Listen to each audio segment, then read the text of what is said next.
you so much. Thank you. Appreciate you having me.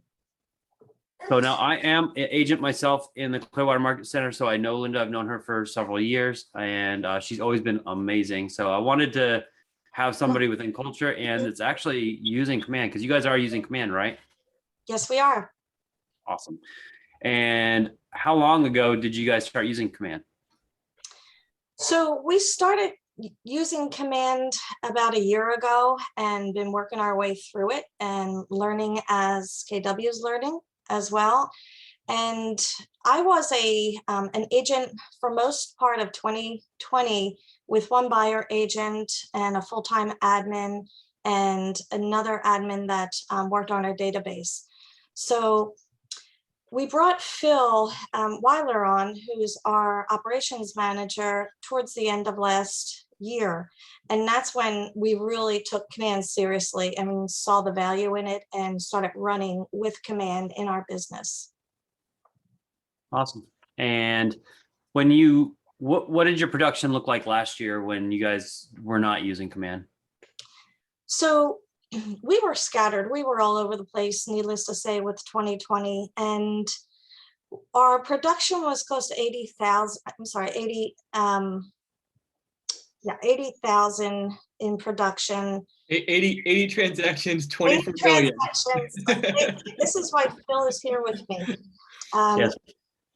80 transactions, and what we saw with Command was we started really focusing on our core people, our Mets. And from being in the business for 20 years, we had a lot of data in that system. We were using Top Producer prior to that, but that's lightly being said because we really didn't use it. It was a glorified database and a Rolodex, if you will.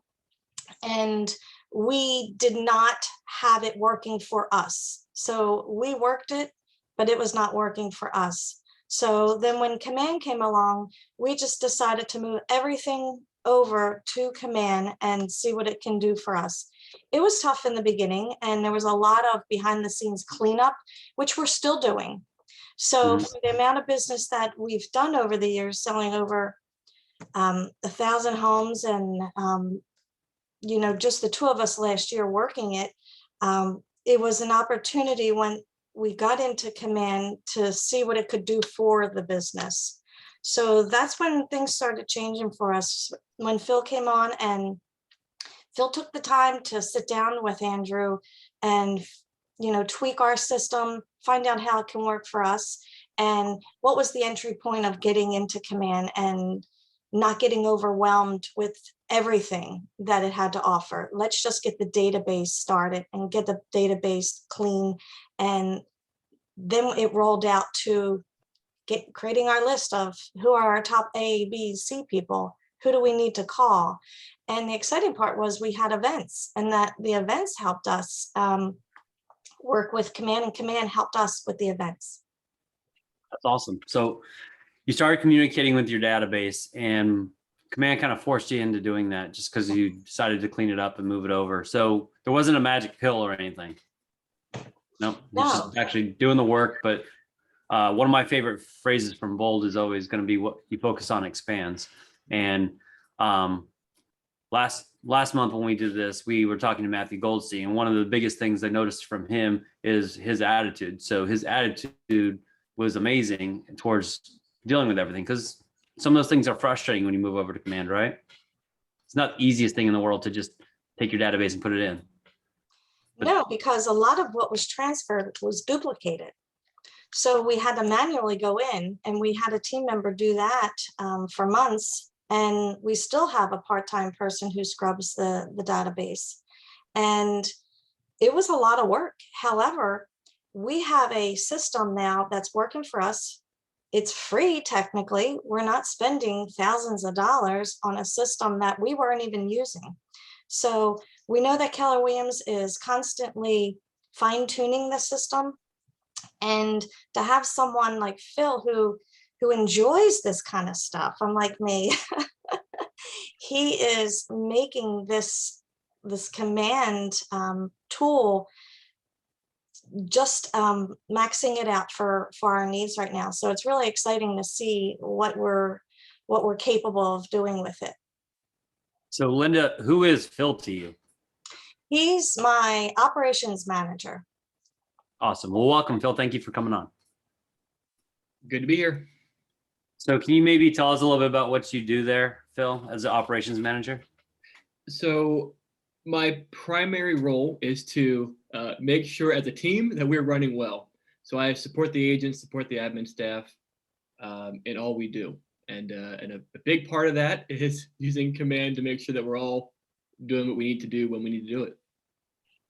Okay, so your role's pretty much all over the place. Pretty much almost kind of like a team leader in a way, right?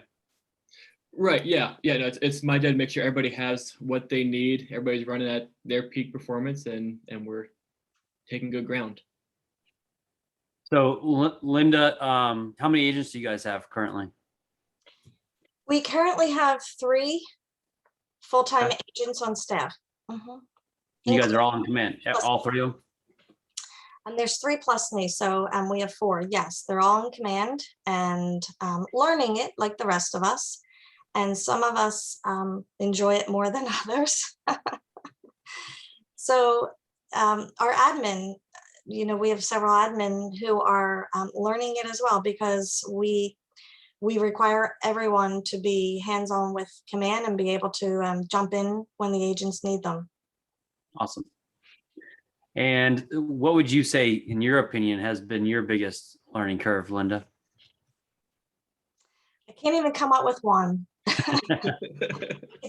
If you would ask Phil that, it would be just getting me to go on the system. And I'm just being transparent here. I am not technology savvy, so it's been a long haul for me, but I'm being pushed into it, which is great. And as a team leader myself, the Rainmaker, I will say that for those that are like me, for what I'm saying, don't be freaked out about it, because you will learn this. It may take longer than you want, and there's going to be frustration in it. However, if you have someone on the team, such as Phil, who can create those lists for you, I'm not going to stress when we have call night that I don't know who to call, when to call. He has that all under control, and he's handing the team lists of who to call. He's telling me, John Smith just had an anniversary. He gives me a list every week. So if you have someone other than yourself who can jump in and manage that, that's key. So just because I am not in it all day long, which I really shouldn't be, I'm the Rainmaker, I'm out and about, and I bring back the information, I bring back the signed contracts, and everyone else jumps in and takes care of that. And I realize it's important for me to know the system, and I will get there. It's just a matter of, if it's not you, who is it that's running the system? Because there's so much to offer, and take it one section at a time. Don't overwhelm yourself. I really appreciate you saying that. I think a lot of people needed to hear that, because we've had people come on and we've spoken to before, and they've been running everything themselves. They've been single agents, and it works for them in command. And we did have Matthew on last month, but to have you come on this month and hear from another agent who is running a big team within command, and no, it's not perfect, but you can do it. And that's what I think was really important for people to hear, is just the fact that it's possible. And even though you're the Rainmaker and you may not feel 100% comfortable, you went and leveraged yourself, and you got Phil, and Phil's doing that to help you. And you're doing what you do well, which is getting the contract signed, going out and networking, talking to people. Exactly. So what is it for everybody that's on here? How do you lead generate? What's your niche for that? So between me and Phil, you're asking? Yeah, for you, Linda, what's your niche in lead generation? So how do you lead generate?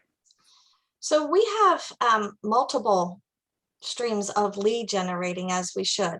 So I do work on farming. So I've been working on farming for 20 plus years, and what farming and command go hand in hand, because here's a great example of farming through Command, Phil created a letter to the neighborhood. We all do this, just saying that we're in need of listings because we do have buyers, which we generally do.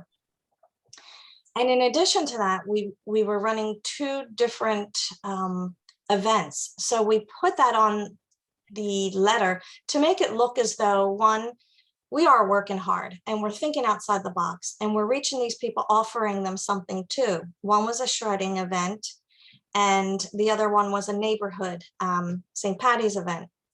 So that letter went out and it went to 300 homes. And through Command, we had our information. They were in the database. We got 3 listings from that letter. And when I went to one of the listing appointments, they had said that they showed me all the cards and all the letters they got from other people. But because our letter offered so much value, they called me. And plus they know me after all these years within the farm. But we went back and we entered the information, cleaned it up, because anytime you do a mailing, you're going to get some back, cleaned up Command. And that is one way of our lead generating. The other ways, again, through our multiple opportunities to go out into the community and either volunteer as a group to do these events. They're huge, they're successful. And we all know it's not about the event, it's about the touches. So we had our call night for this event multiple times. We had our mailings for the event. And then we had our follow-up once we found out who was at the event, because of course we captured their information. That information was then put in Command, and then we reached out to them again. So I'm very one-on-one. I'm involved in multiple aspects of the community. I belong to a networking group. So that's how I bring the business in. And now that we can be out and about more, it's just going to increase our opportunity to be in front of people. We used to door knock, cold calling. We have an ISA that helps us with the cold calling. She's even using our Command system. So that is something new that we've been trying for the past 6 months, and that's a cyber backer. And to have her on there and using the system as Phil has trained her to do, all these things add up. There's all multiple things to do. Awesome. You said something just a second ago. You do a call night. What does that look like? So I laugh because we have some fun with our call night, and we have like a little wine and cheese get together before we start, just to have some fun, loosen everybody up, and we joke. We just get everybody relaxed, just saying we're offering a service. Don't be afraid to get on that phone, because we all know that phone weighs about 500 pounds when we lift it up. So we have a little party before, and then it just gets us in a good mood, not intimidated to do what we have to do, and not make it feel like it's work. It's the team getting together and having some fun. We had a board where we put categories of who got the most calls, who got the most response, and we had little gift cards. We had little gift cards for the people and for our agents, I should say, and we had some fun with it. So that is that's what a call night looks like to us. People have actually come in wondering why we're laughing so hard. You know, at 6 o'clock at night, we're still there, 7 o'clock at night, and because we're having fun with it. I have to find out when those call nights are and come in and Yeah. join. Raid the party. Right here. Hey, I'm here for the party crashing. Get on the Linda, I phone. know you're really, really busy, and I wanted to say thank you again. I really appreciate you coming in. I'm gonna let you go because I know you got stuff to do, and I'm gonna focus on Phil here because we're gonna dive a little bit deeper into what he's doing in Command. So thank you so much for sharing with us. You're welcome. My pleasure. Take care. All righty, Phil. So you got the keys to the kingdom there, huh? And You're running the show. So what did that look like to you when you first came in and you had to start moving everything over from a top producer into Command? Yeah, so when I jumped on board, we basically had just a data dump, right? So the database was moved into Command, and then we had to build it into something that we could use and actually produce leads from and make money out of. There was lots of really good data in there. We just had to get it into the command format. Okay, so before we dive deeper, I think it really does matter the fact that before you were working with Linda, what were you doing? So the year before I joined Linda, I was part of the ALC and also productivity coach here in the Clearwater Market Center. And then long story short, went through career visioning, and it was obviously should get back into operations role and not as a single agent role. And so that's where I am today. And you seem to be doing pretty well because you guys went from what was she saying, like close to 80 transactions. And what are you guys looking at for this year? Yeah, we're on pace for over 100. We're also doing some really good things with bringing up our price point. As everyone knows, the market's exciting right now, and so we're a little conservative in our estimates, and yet, we look at what we have in our contract. It's shaping up to be a good year for us. One of the things I was going to ask Linda when she was on was, what do you have anybody in particular that you guys, besides just yourself, is there anybody else that you guys maybe brought in to help you with getting into command?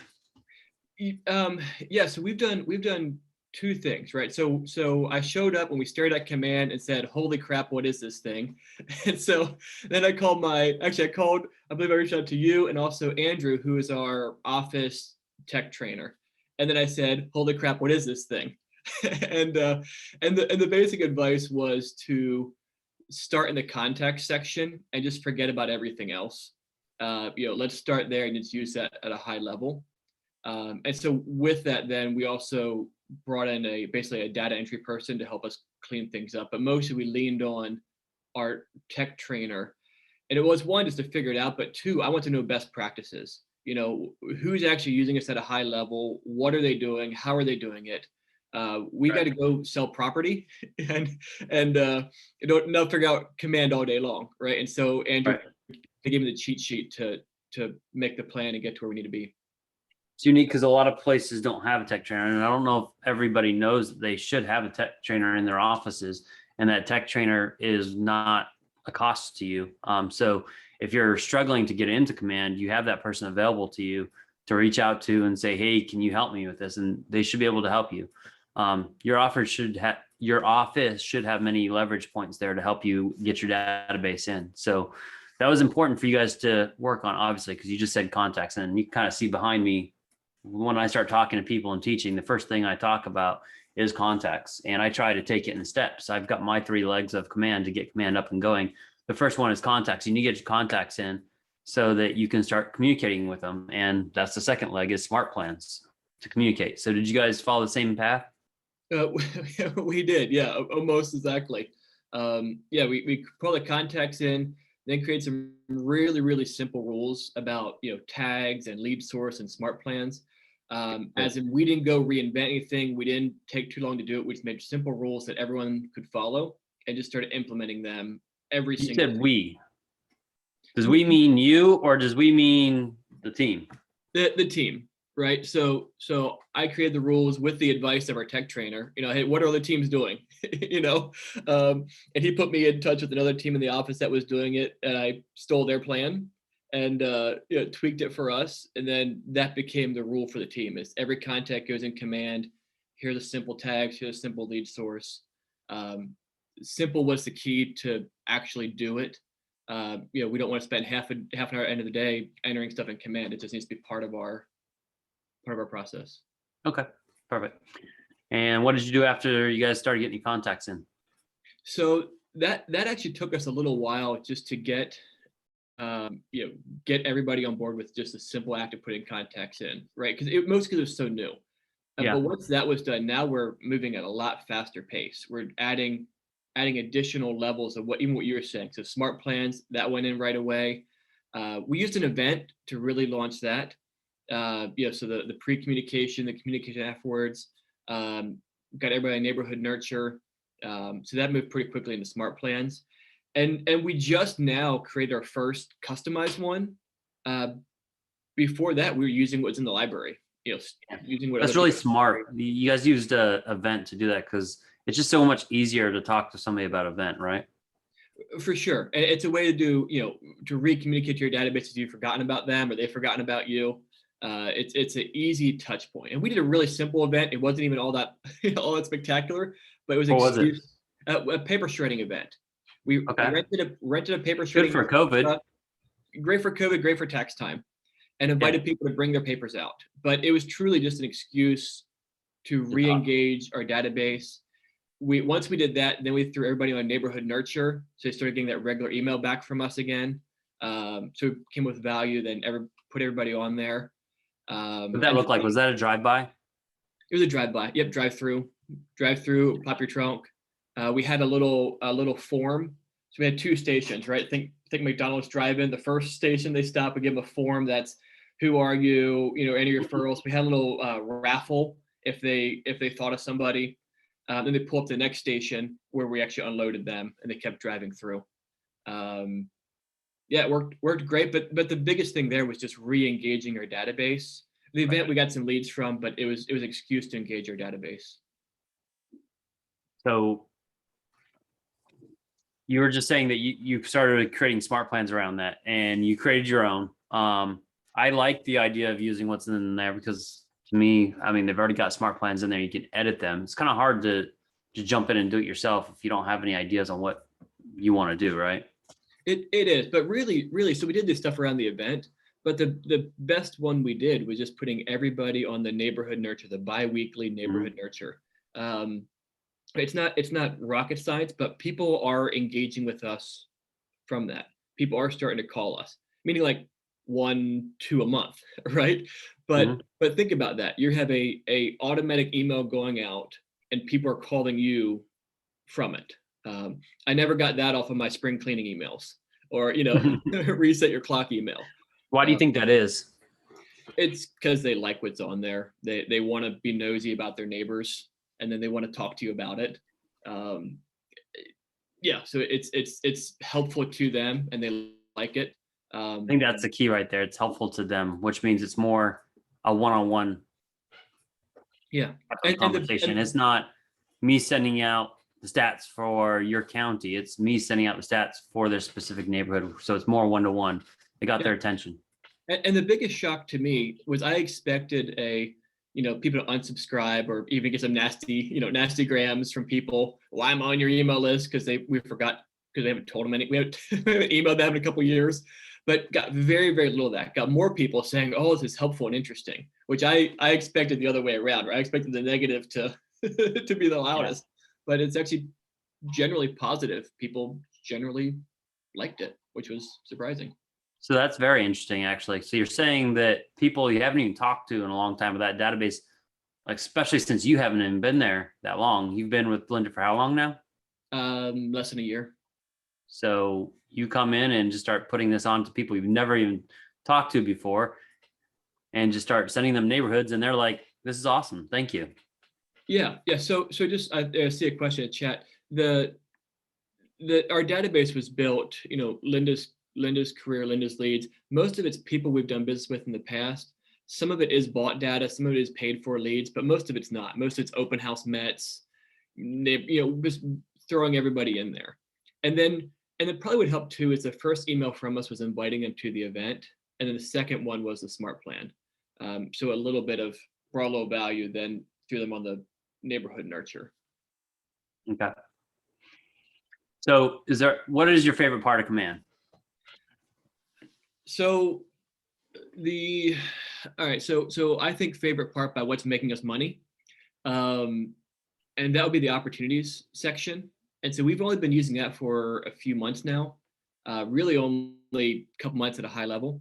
And the opportunities is we're using it as our pipeline. So whether you're a single agent or on a team, as a team, we use it to track. Every agent anytime they have somebody who says, I want to buy a house or sell a house, they go in there. And then we track where they're at in the process all the way through closing. But Linda mentioned her ABC buyers. That's what we're using to track them. I used to use that as well. That's something we learned a while back, and it's kind of hard to get off of that. I just think of the big circles of, okay, these are closest in relationship to me. There actually is a really good question here, and I don't want to get too far away from this because we were just talking about this. So what do you do for neighborhoods that aren't in Command? Yeah. And so- I'm going to add to that question and say, what do you do for people who you don't know what their neighborhood is as well? so for neighborhoods that are not in Command, we have very little of that. And then we just put the neighborhood next door and send them something. Um, yeah, but that's actually kind of rare, and might be just be the area that we work. Yeah. And what was the second question? The other one was, what do you do if you don't have somebody's address? Like, how do you still put them in a neighborhood? Yeah, we go find their address. So I have a wonderful lady who does data entry for me, basically taking off my plate. I was spending 10, 15 hours nights and weekends, beating up Command. And so we hired someone for about 10 hours a week who comes in, who does data entry, cleans it up, pulls in addresses from public record. We grab from that the address for the neighborhood, for the biweekly neighborhood nurture, but we're also grabbing their home anniversary date, which is a really nice handwritten card. So it's not all that profound, but that's a part of our 36 touch campaign. They get a home anniversary handwritten card, happy anniversary. Especially if in that magic 5 to 7 year ratio, they for sure get the card. We don't we don't skip them that time. I'm glad you just brought that up, the 36 touch, because I know a lot of people have wanted to use that, and the Market Center Tech Trainers, and I know a lot of people have been using a email campaign from Market Leader, and with Market Leader going away, that wasn't available. So we put one together, and it's actually called Home Matters. So anybody who's on the call, if you wanted to use that, you can. It's free for you. It's just go into the Smart Plans library and look up Home Matters. Also, Mike Hillary, who's one of the RTTs from the Chicago area, he actually just put together the 36 touch. So you're welcome to go in and grab that one for the one he put together. And that was just put in there the other day. And I'll share what we're doing. It's the biweekly neighborhood nurture. So that's our automatic email. Then we're doing events, inviting them to that. And then any other key dates we have from them. So if we have their birthday, have their home anniversary, I think that's what Mike Hillary's plan is pretty much exactly too. Okay. It's just sandwiching a couple plans together and making it into one download. So you can just download the 36 touch right there with that. And frankly, not everybody's getting 36 touch. We don't have all the data on everyone, but they're getting a 30 touch. They're getting something that's a whole lot better than nothing. And we're continually pushing towards that, whatever stage we're at. I know in the past, like if I'm doing Facebook ads, whatever neighborhood that property is in, I put them on the neighborhood nurture for that neighborhood, even if it's not their neighborhood, that's the area they're interested in. So I try and put as many people in on neighborhood nurtures as possible. If I don't know where they live, then if I know anything about them, if I stalk them a little bit on Facebook maybe and find out information about them, or maybe I just pick that phone up and actually ask them what area they live in or where they grew up or anything.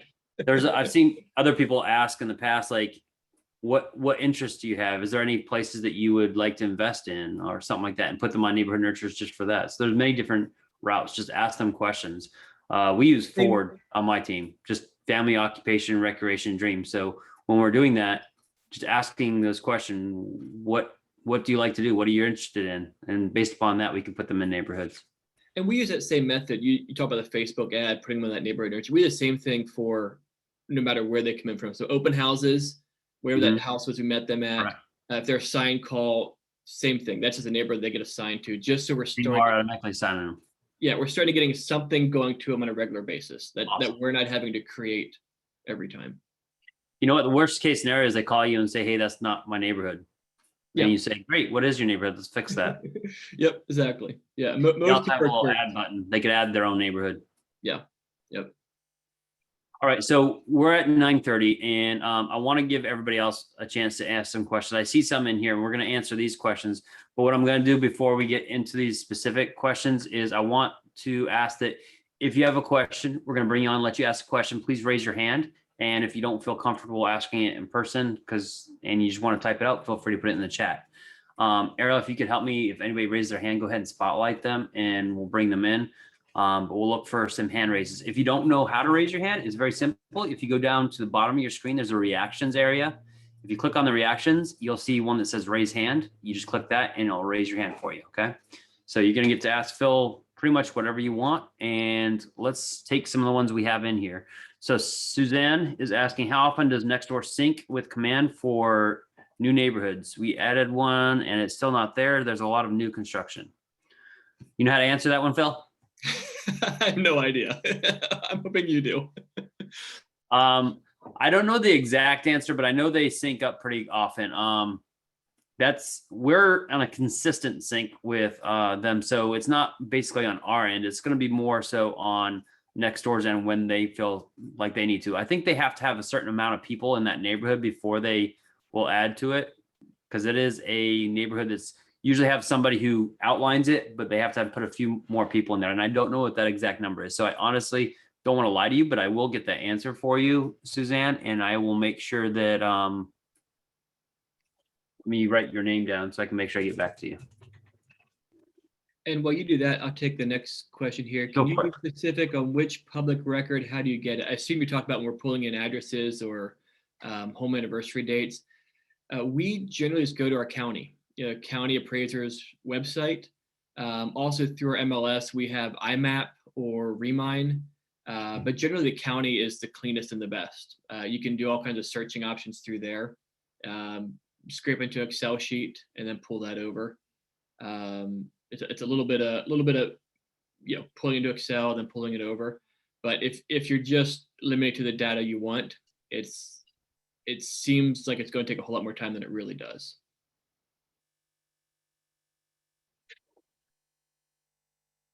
All right, she's saying it's already on Nextdoor as a neighborhood. Okay, good. I'm glad it's there. I want to find out for sure though, like if there's an actual time interval they go by. I know like we're striving with our mobile apps to make sure that those are updated within an hour at the very least. We're working towards getting it within 15 minutes, so that we can be right on par with like Realtor.com and Zillow. Well, more so Realtor.com because Zillow's pretty late themselves.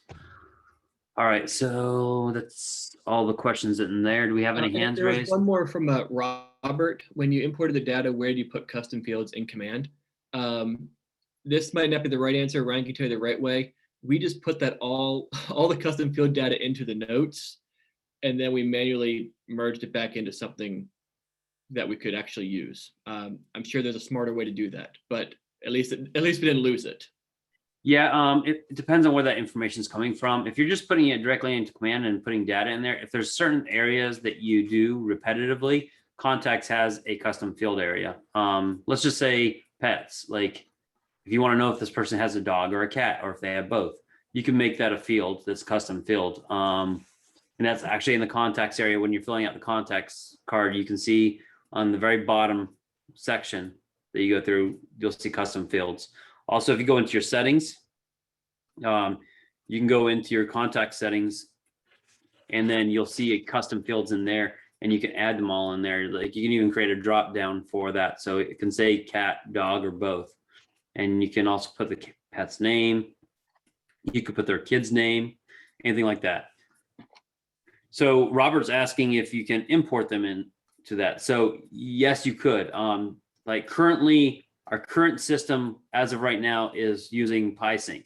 Now, we'll bring this up on this call. PieSync was purchased by HubSpot, who is a CRM themselves. So they're going to be going away at some point, but that's far off. We're going to have another system in place here very soon. We've already worked a deal out with, and they've actually been working with us already.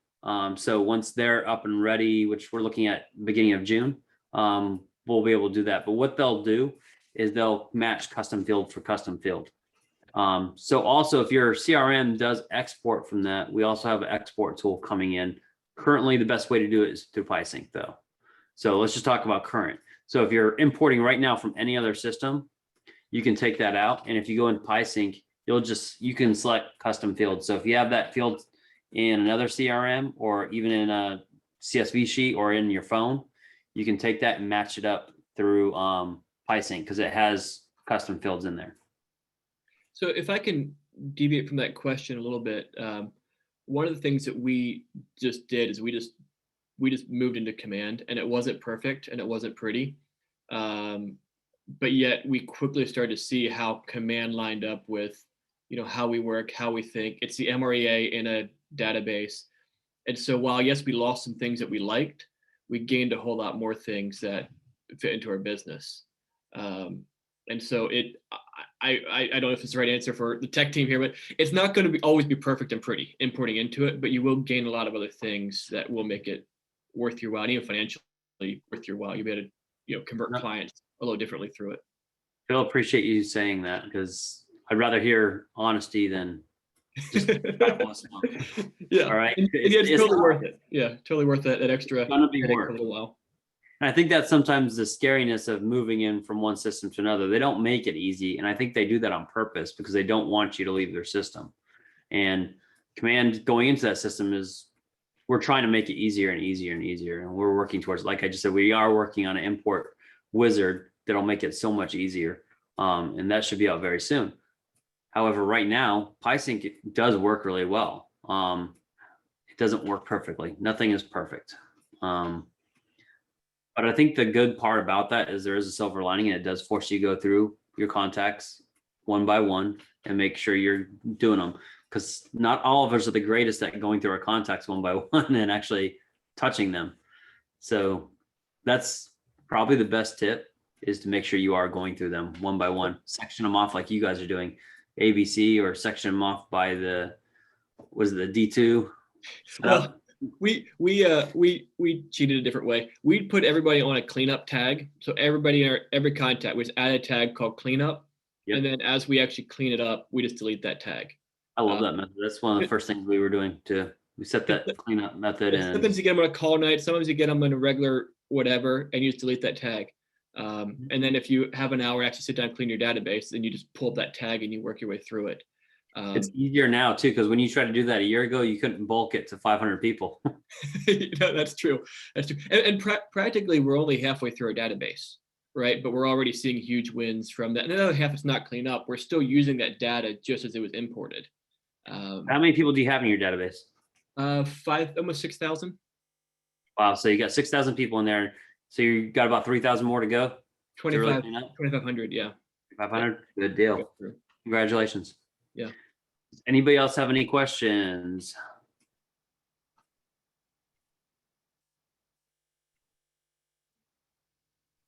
I have a whole bunch of market center tech trainers on here too. Do any of you guys have any questions for Phil?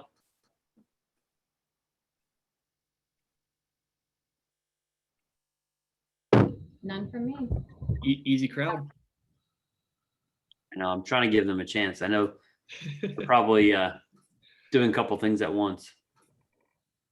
Brandon, I see Brandon on here. I'm gonna call him out. You got anything?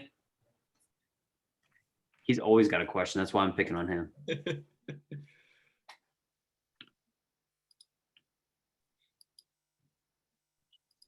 All right, so I'll just keep asking you questions, and I've got good ones. So now that you're in there, what is your favorite smart plant other than neighborhood nurtures? The one we're using the most, or the one that's actually getting results, is just a real simple buyer email call plan. And so it sends a weekly email and sends a progression of when to call the person. So we meet a buyer through whatever channel, and they go on this plan.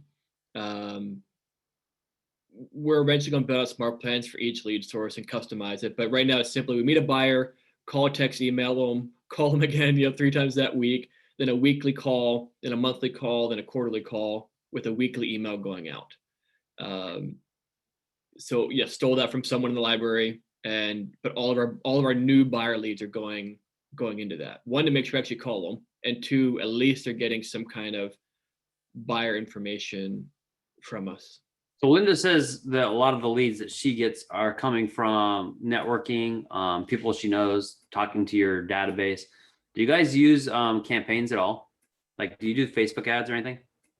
Very little. So if you look at our lead sources, Facebook ads is the sixth one on there, and it's truly just a lever we pull if our other lead sources aren't producing. Then we'll run some Facebook ads, or if we're working in a geographic farm or somewhere that we're investing into, But usually it's like, oh, this week we're a little low on leads, so we'll throw some Facebook money at it. But it's not our primary. It's not a primary lead source. You For think us. that's something that you could maybe throw in as just a standard practice, that every time you take a listing, you do a blitz on it to push it out there? Every time you do open house, you do a blitz on it just to advertise it and see what you could get off of it? We absolutely could. The good or bad problem was, up until about a month ago, we weren't keeping up with our leads that we had. Yeah. And so we had higher quality leads that we weren't responding to well. We are in a growth mode as far as a team, and so we'll probably need to start doing more of that. Right now we're doing it here and there, but we probably will add that as a steady source in the future. I also see that we've got a question here that says, what content is in that weekly email that you are sending out? The content that I stole from somebody else in the library. But it's the helpful buyer information. So it's, how does lending work? Here's our app. Have you thought about insurance? There's even some like, hey, I'm hoping I'm not pestering you emails. The great thing is, if you're a single agent, you just put the text in there, then it puts all your branding on it. If you're on a team, whatever agent's sending that, it goes out with their face on it. Yeah, so the merge tags in it, so it pulls that person's information. Yep. So Now be careful, because when you are putting them on, I accidentally did this the other day. Is I did take one for somebody, but then once I went to go attach it, I noticed that the 15 people I just had come in from a Facebook ad were getting emails from another agent with their information on it, because they did use merge tags a lot, but there were a couple of text messages that went out that had the other person's name on it. So make sure you read those smart plans before you send them out and edit them. I just went back and changed them to the merge tag so that nobody else on my team had to worry about that. Or you don't do like I did, and you leave the other team name, the team that made it, and put it in the library. The Rockford team. Like to reach out to the Rockford team, which is some team in Colorado or something. Yep. So I've got one more question before I let you go, Phil. That's from Brian. It says, "Are you getting leads from the app?" No. We just started, in transparency, like a month ago, even thinking about the app. The app's awesome. Like when I was a single agent, I loved the app. I used it in open house. I used it when I met a lead. Between the app and Keller Mortgage, those are the two best ways to make that client sticky to me. But as a team, we just haven't done it yet. So about 2 weeks ago, we started that language within the team to roll that out, basically encouraging people to share it. Sometimes adding it to our automatic communication as well, continually reminding people that we have it. So when they are in that phase of getting an app on their phone to look for property, that they think of our app. But it's a great source. It's a great source of knowing when people are live and active. What we're seeing is a long answer, but we're seeing buyers who can't buy today. And my big concern is that we're going to lose them 6 months from now, a year from now, whenever the market starts changing and they can buy. We want to still be in great communication with those people 6 months, a year down the road. And so what are you going to do with those people? Well, that's my big concern of today. Can I give you some advice? Please. So if they're a buyer and they have that, there's this thing in Command called opportunities, and you can go into opportunities and you can actually edit your stages. And there's a stage you could put in there that's like, I call it credit issues. So I've actually created a stage in there for credit issues. So that's my incubation stage right there for them. And I know to go back and check on them every so often. So I may be checking on them once a month and just saying, hey, how's things going? Is there anything I can do for you? Also, if you have credit people you guys work with, you could target them in there and put them on their own smart plan for that specific group. But I have them in that area for a reason, to know exactly who's there and who I'm working with. And you could have a checklist of things that you might want to send them or love on them with. So you could use those checklists for those specific reasons as well. That would be a suggestion. I love that. And that was one of the biggest things we did when we started rolling opportunities, is we changed the stages to match how we already work. What is our lead funnel? into that, so it just complements what we're doing. I don't think enough people use opportunities and use it correctly because there's so many, it can be your business, how you run your business. My main thing is I didn't want to put them in there and forget about them. If I just put a tag or something on there, I could put them on a smart plan. I might forget them, but if I put them in that opportunity and go through each one of those stages and look at them, those are some areas I can look at. Love it.